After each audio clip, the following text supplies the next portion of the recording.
심각한 재정 문제로 고민하던 한 여인이 있었습니다. 그녀는 유일하게 의지할 수 있는 엄마를 찾아가 자신의 상황을 다 털어놓았습니다. 그리고 아무리 노력해도 소용없기 때문에 사실 인생을 포기하고 싶다는 말까지 했습니다. 조용히 그 말을 들어주던 엄마는 갑자기 딸을 주방으로 데리고 갔습니다. 그리고 냄비 3개를 가져와 무언가를 넣고 끓이기 시작했습니다. 잠시 뒤에 물이 끓자 엄마가 그 딸에게 말했습니다. 얘야, 냄비 안에 뭐가 들어있는지 한번 들여다보렴. 딸은 냄비를 보고 당근, 계란, 그리고 커피가 있다고 말했습니다. 그래.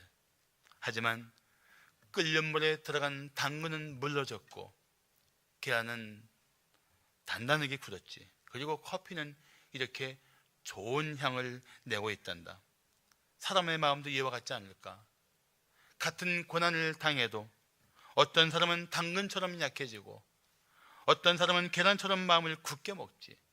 그리고 어떤 사람은 고난을 이겨내고 마침내 커피 같은 향기로운 인생을 만든단다. 그날 그 딸은 엄마에게 고난을 이겨내고 삶의 향기를 내라는 메시지를 받았던 것입니다. 사람은 누구나 살아가는 과정에 눈물 골짜기를 지나게 됩니다. 더 심각한 경우 사망의 음침한 골짜기를 통과하게 됩니다. 우리는 어떤 절망의 자리에서도 소망을 붙들고 일어설 수 있는 사람들입니다. 전능하신 하나님을 믿기 때문입니다. 전능하신 하나님이야말로 모든 소망의 하나님이십니다. 그래서 다윗은 이렇게 찬양합니다. 내 영혼아, 내가 어찌하여 낙심하며 어찌하여 내 속에서 불안해하는가? 너는 하나님께 소망을 두라. 그가 나타나 도심으로 말미암아 내가 여전히 찬송하리로다. 이 말씀을 듣는 순간 여러분 마음속에 맞아, 하나님이 반드시 나를 도와주실 거야 라는 믿음이 생기면 그 믿음대로 하나님께서 역사하실 것입니다. 그러나 아직도 낙심이 되고 소망이 보이지 않는다면 하나님께서 반드시 당신의 믿음을 회복시켜 주시고 때가 되면 소망의 빛을 그 삶의 자리에 비춰 주실 것입니다. 분명한 것은 믿음으로 어떤 절망적인 상황도 이겨낼 수 있다는 사실입니다. 자, 절망을 이기는 믿음은 어떤 것일까요? 첫째, 주님을 향한 절대적 믿음입니다. 절망을 이기는 믿음, 주님을 향한 절대적인 믿음입니다. 넌센스 큐주의입니다. 아무도 믿을 수 없다는 사람이 그래도 가장 믿는 신이 누구일까요? 맞습니다. 자기 자신입니다. 그런데 정말 자신을 믿을 수 있습니까? 변덕이 죽을 듯하고 마음이 수시로 변하는데 자신을 믿을 수 있습니까? 그러시면 안 돼요.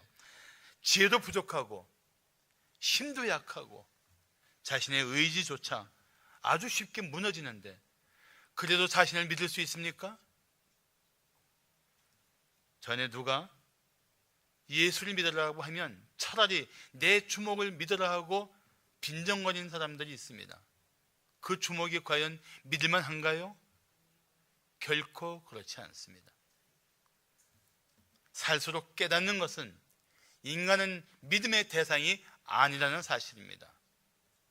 인간은 오직 사랑의 대상일 뿐입니다.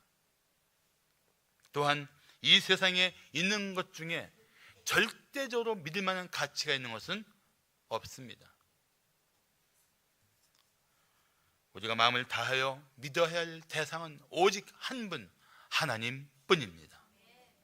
하나님만이 우리가 절대적으로 믿어야 할 유일한 분이십니다. 본문에 보시면 12해 12년 동안을 혈루증으로 알아온 한 여인이 나옵니다. 혈루증이라 함은 하혈을 하는 것입니다. 혈루증에 걸린 이 여인은 몸도 극히 쇠약했을 것입니다.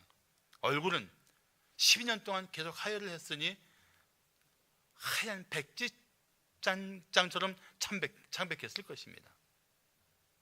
12해를 알았으니 살아도 죽은 사람같이 지냈을 것입니다.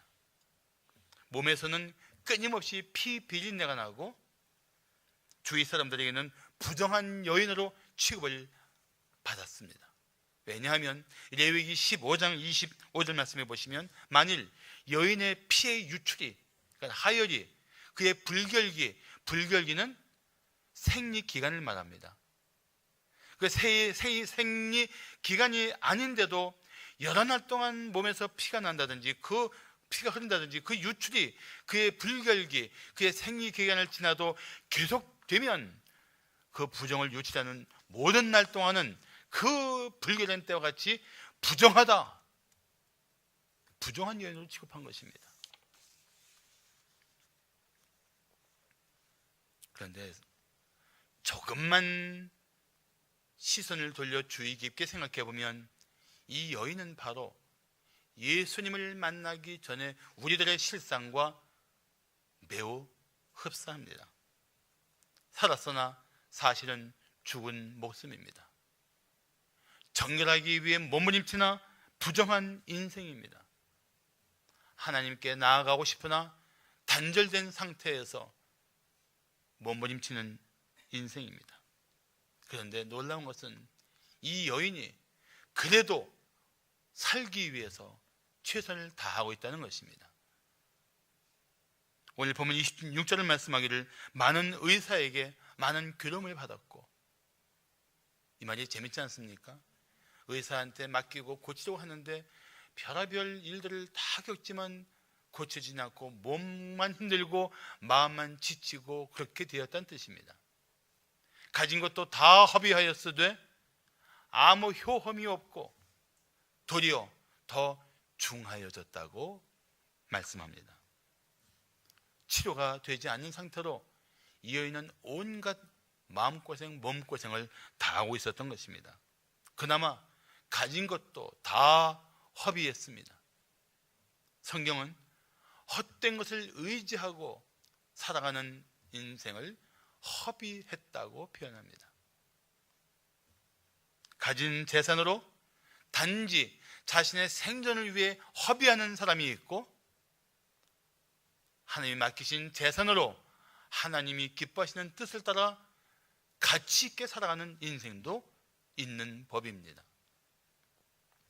불쌍하게도 이 여인은 이제 고칠 수 없는 질병과 이제는 모든 재산을 잃어버린 가난과 주위의 차가운 시선을 견디며 죽지 못해 살아가고 있는 절망적인 상태가 되었습니다.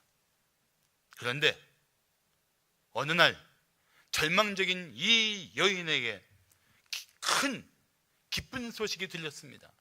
예수님이 오신다는 이야기입니다. 그 순간 이 여인에게 비상한 믿음이 생겼습니다. 예수님은 어떤 의사도 고칠 수 없었던 내 병을 고쳐 주실 거야. 이 믿음입니다. 의사도 재물도 의지할 수 없었던 이 여인에게 예수님은 그녀가 마지막 지푸라기라도 잡는 것처럼 자신의 온 몸과 마음을 다해서 의지할 소망의 이름이었던 것입니다. 사랑하는 성도 여러분, 혹시 의지할 곳이 없이 점점 내 삶이 파멸을 향해 점점 미끄러져 내려가고 있다고 생각하십니까? 의지할 방법도 없고 의지할 재물도 없고 의지할 사람도 없는 이 절망적인 상황이야말로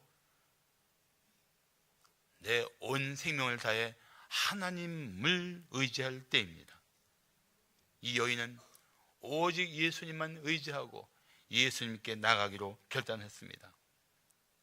세상에 살다가 의지할 것이 없다고 절망하면 그건 믿음이 없는 증거입니다. 그러나 세상에서 의지할 것이 전혀 없어도 하나님을 믿는다면 어떤 절망적인 상황도 능히 이겨낼 것입니다. 살아있는 믿음은 그렇게 고난 중에 더욱 뚜렷하게 그 가치를 드러내는 법입니다. 독일의 포로 수용소에서 극적으로 살아난 빅터 프랭클 박사는 이런 말을 했습니다. 비가 오면 작은 불은 꺼지지만 큰 불은 비가 와도 오히려 더 거세진다. 마찬가지로 약한 믿음은 고난과 재난 앞에서 약해지지만 큰 믿음은 고난 앞에서 오히려 더 강해진다. 당신이 절대적인 믿음을 가지고 주님만 바라본다면 고난 속에서 당신은 더 강해질 것입니다. 이겨낼 것입니다. 승리할 것입니다. 할렐루야. 절망을 이기는 믿음은 어떤 것일까요? 둘째, 회복을 기대하는 간절한 믿음입니다. 회복을 기대하는 간절한 믿음. 최근 많은 사람의 사랑을 받았던 태양의 후예라는 드라마가 있었습니다. 그 작가는 김은숙 씨입니다. 그는 꿈의 사람이라고 불립니다. 어린 시절을 너무나 가난하게 지냈습니다. 책 살 돈이 없을 정도였습니다. 후에 시크릿 가든이라는 드라마로 유명해지기 전까지만 해도 월 30만 원짜리 셋방에서 살았습니다. 그리고 학원에서 강사로 일하면서 근근히 살았습니다. 그렇지만 그녀는 작가의 꿈을 결코 포기하지 않았습니다. 때로는 너무 가난해서 새우깡 한 봉지를 가지고 3일 동안을 먹은 적도 있었다고 합니다. 새우깡 한 봉지로 3일을 먹었단 말이죠. 그리고 견뎠던 거예요. 그러나 지금은 드라마 한 편으로 수억 원을 벌고 있습니다. 금액을 얘기하면 여러분들이 예배 중에 기절할까 봐 그냥 수억 원을 벌고 있다 말한 겁니다. 어떻게 하든지 자기에게 주신 재능을 따라 좋은 작품을 써서 비참한 현실을 이겨내려고 살았던 김은숙 씨의 간절함이 그녀의 삶을 마침내 바꾼 것입니다. 간절한 마음으로 믿음을 따라 산다면 당신의 삶도 바뀔 때가 반드시 옵니다.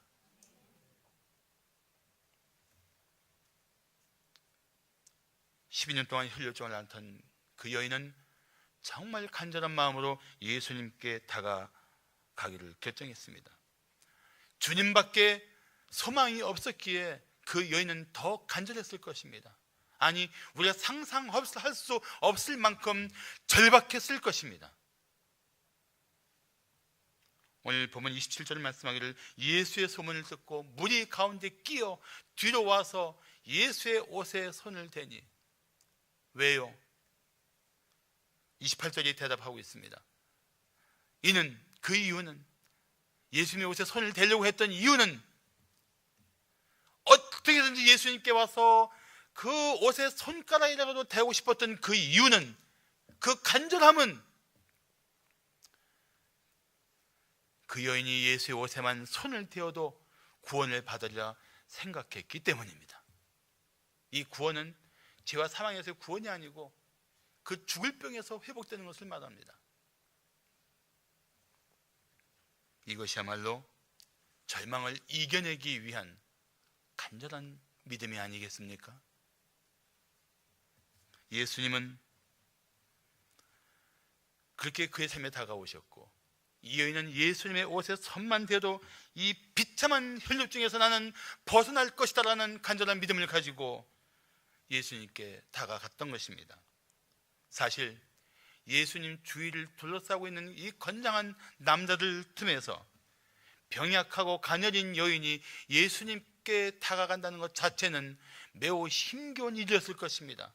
아마 혼신의 힘을 다했을 것입니다. 필사적으로 다가갔을 것입니다. 여인은 결코 포기하지 않았습니다. 간절한 마음으로 주님께 나오는 성도는 포기하지 말아야 합니다. 가끔 이런 태도를 보이는 이들이 있습니다. 안 되면 할 수 없지. 그러지 마세요. 간절한 마음을 가지면 하나님, 저는 하나님밖에 의지할 분이 없고 하나님밖에 소망이 없고 하나님밖에 나를 이 상황에서 일으켜줄 분이 없어서 하나님만, 오직 하나님만 의지합니다. 이 간절한 마음으로 주님께 무릎을 꿇고라도 가까이 나가야 하는 것입니다. 간절함은 그렇게 표현되는 법입니다. 필사적인 노력으로 예수님께 다가간 그녀의 창백한 손가락 끝이 겨우 예수님 옷에 손을 대는 순간 놀라운 일이 벌어졌습니다. 기적이 일어난 것입니다. 오늘 29절을 보십시오. 이에 그의 혈류 근원이, 그 여인의 피가 흘릴 수밖에 없었던 그 근원이 곧 마름의 병이 나온 줄을 몸에 깨달았다고 말씀합니다. 단순히 피가 멈춘 게 아닙니다. 근원, 그 혈류의 원인이 아예 깨끗이 해결되었다는 뜻입니다. 예를 들어서 자궁암으로 하혈이 있을 수 있습니다. 12년 동안 하혈이 계속됐다는 얘기는 종양을 의심할 수밖에 없습니다. 그런데 예수님의 옷에 믿음으로 손을 댄 순간 그 혈류의 원인이었던 자궁의 암덩어리가 깨끗이 제거되었다는 뜻입니다. 할렐루야! 얼마나 놀라운 일이에요. 아직도 놀랍지 않아요? 놀라운 일이죠. 놀라운 일이에요.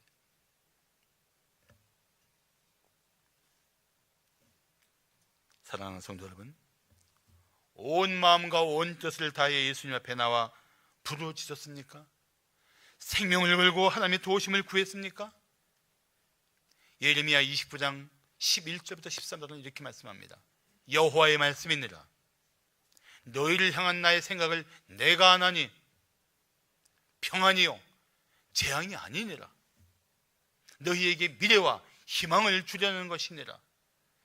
너희가 내게 부르짖으며 내게 와서 기도하면 내가 너희들의 기도를 들을 것이요 너희가 온 마음으로 나를 구하면 나를 찾을 것이요 나를 만나리라. 할렐루야. 그렇습니다. 하나님은 우리에게 미래와 희망을 주시기 원하십니다. 절망의 자리에서 간절하게 하나님을 찾는 자들에게 은혜를 주시기 원하십니다. 간절한 마음으로 주님께 나오십시오. 절박한 심정으로 주님께 부르짖으십시오. 하나님께서 반드시 들으시고 절망의 자리에서 일으켜 주실 것입니다. 마지막으로 절망을 이기는 믿음은 어떤 것일까요? 셋째, 능력을 의지한 확실한 믿음입니다. 주님의 능력을 의지해서 흔들림이 없는 믿음으로 그분을 붙드는 것입니다.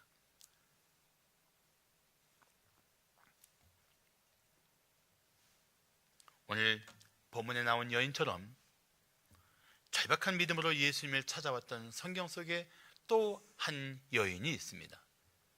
그 여인은 사마리아 여인입니다. 이방인입니다. 예수님은 그 여인의 믿음을 아셨습니다. 그 여인의 결코 굴하지 않는 믿음, 그리고 주님을 향한 절대적인 믿음을 이미 예수님은 꿰뚫어 보셨습니다. 그래서 일부러 냉대하십니다. 들은 척도 하지 않던 예수님은 뜻밖에도 이런 말씀을 하십니다. 자녀의 떡을 취하여 개들에게 던짐이 마땅하지 않다. 이것은 이 이방 여인을 개 취급한 것입니다. 예수님이 그렇게 말씀하실 수 있습니까?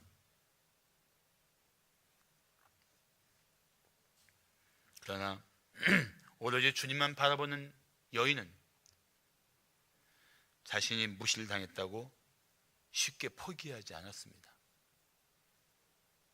오히려 여인은 이렇게 외칩니다. 주여, 올소이다마는 제가 개같은 인생이지만은 개들도 제 주인의 상에서 떨어지는 부스러기를 먹나이다.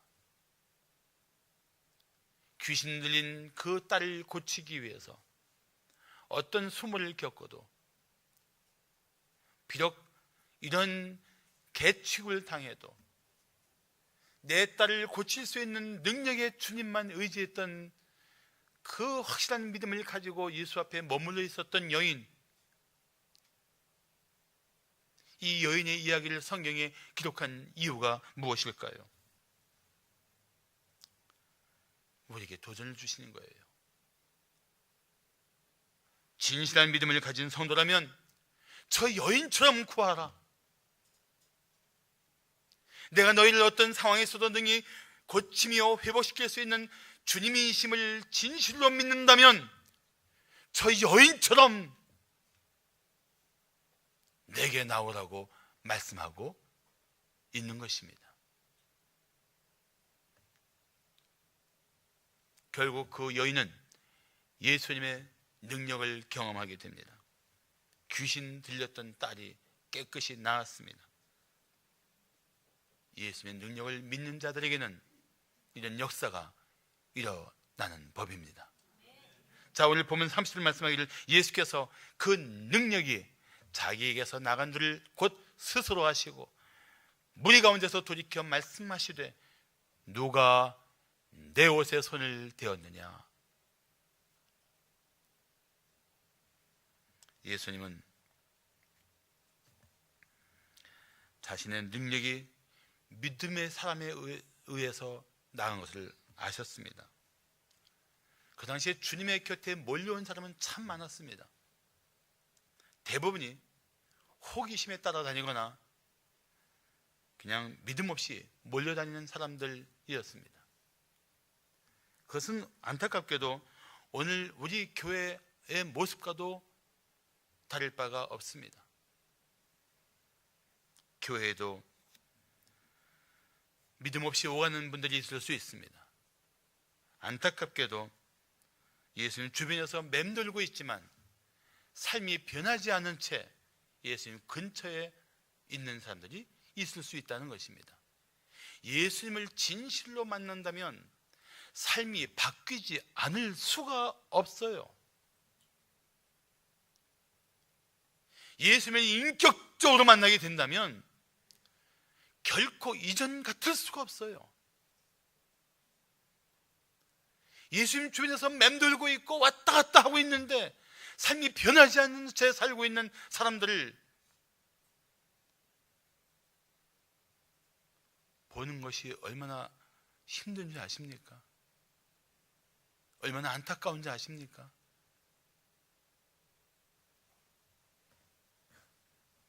사랑하는 성도 여러분, 진실로 예수 그리스도를 만나야 합니다.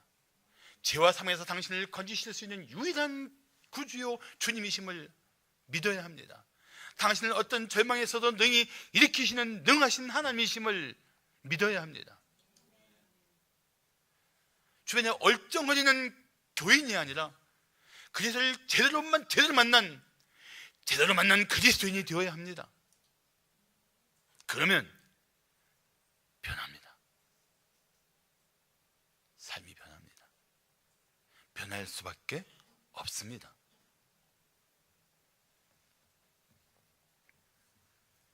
예수님의 그 말씀, 누가 내 옷에 손을 대었느냐는 말씀을 제자들도 이해하지 못했습니다.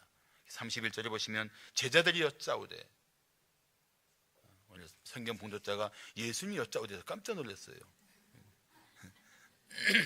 제자들이 여짜오되 무리가 에워싸 미는 것을 보시면 누가 내게 손을 대었느냐 물으시나이까. 예수님은 그래도 이 일 행한 여자를 둘러보시며 찾았습니다. 결국 여인은 예수님께 자신에게 이루어진 일을 엎드려 고백합니다. 33절을 보시면 여자가 자기에게 이루어진 일을 알고 두려워하여 떨며 와서 그 앞에 엎드려 모든 사실을 여쭈었다고 말합니다. 이 예수님께서 이 여인을 찾은 이유가 무엇일까요? 물론 자신이 받은 은혜를 공개적으로 고백하게 하는 것도 있지만 사실은 더 큰 은혜를 주시기 위한 것입니다. 뒤에서 몰래 예수님 옷에 손을 댔던 그 여인을 마주하며 그 아름다운 믿음을 가진 그 여인을 향한 사랑의 교제를 나누며 이 여인에게 더 큰 은혜를 베푸시기 위한 것입니다.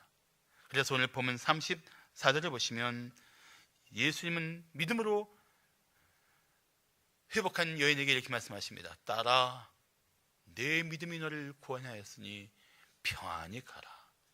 내 병에서 놓여 건강할지어다.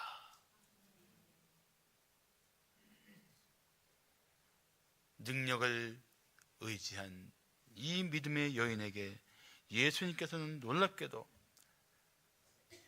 뒤에서 몰래 숨어 병을 고친 인생이 아니라 예수님과 함께 마주하며 그분의 더 큰 은혜의 풍성함을 누릴 수 있는 그러한 자리에 서게 된 것입니다. 사랑하는 성도 여러분, 잘 기억하세요. 살아있는 믿음은 단순히 자신의 뜻을 이루는 것만으로 만족할 수 없습니다. 그 은혜의 주님을 마주하며 감사하며 그분이 주시는 새로운 평안, 새로운 삶의 축복을 받으며 그 은혜 입은 자리에서 다시 미래를 향해 나갈 수 있어야 합니다.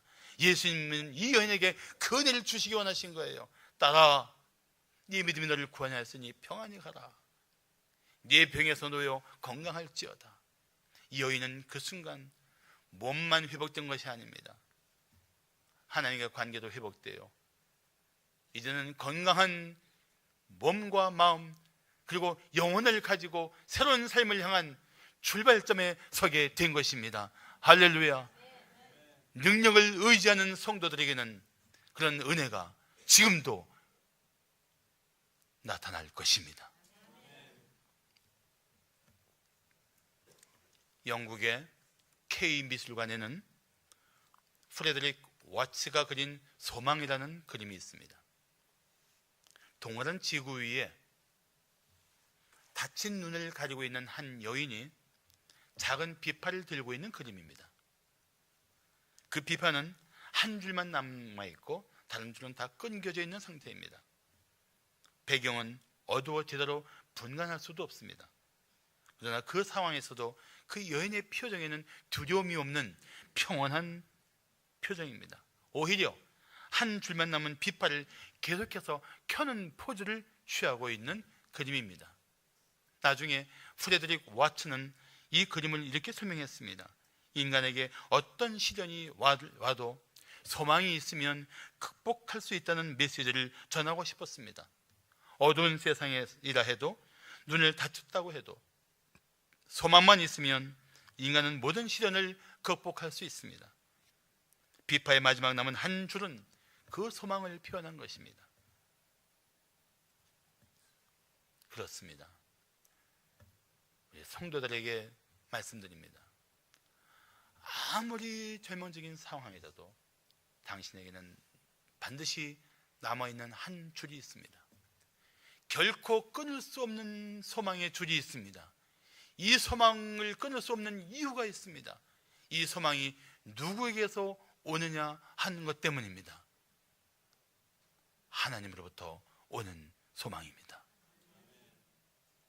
하나님이 여러분을 소망의 줄로 붙들고 계시고 소망의 손으로 붙들고 계시고 마침내 소망의 줄을 튕기며 노래할 때를 예비하고 계신 것입니다.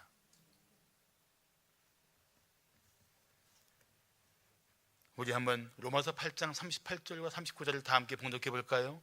로마서 8장 38절 39절입니다. 시작. 내가 확신하노니 사망이나 생명이나 천사들이나 권세자들이나 현재일이나 장래일이나 능력이나 높음이나 깊음이나 다른 아무 피조물이라도 우리를 우리 주 그리스도 예수 안에 있는 하나님의 사랑에서 끊을 수 없으리라. 아멘. 그렇습니다. 사랑하는 성도 여러분, 어떤 상황에 있을지라도 당신을 사랑하시는 하나님께 소망을 두십시오. 하나님의 사랑에서 끊을 수 없는, 결코 끊을 수 없는 자리에 당신은 있는 것입니다. 그 하나님이, 당신을 그렇게 사랑하시는 하나님이 절망적인 상황에서 일으켜 주실 것입니다. 감당하도록 도와주실 것입니다. 온 마음을 다해서 절대적인 믿음으로 간절히 주님을 향하여 부르짖으면 사랑의 하나님께서 응답하실 것입니다. 이토록 능하신 하나님을 경험했던 다윗은 이런 노래를 부릅니다.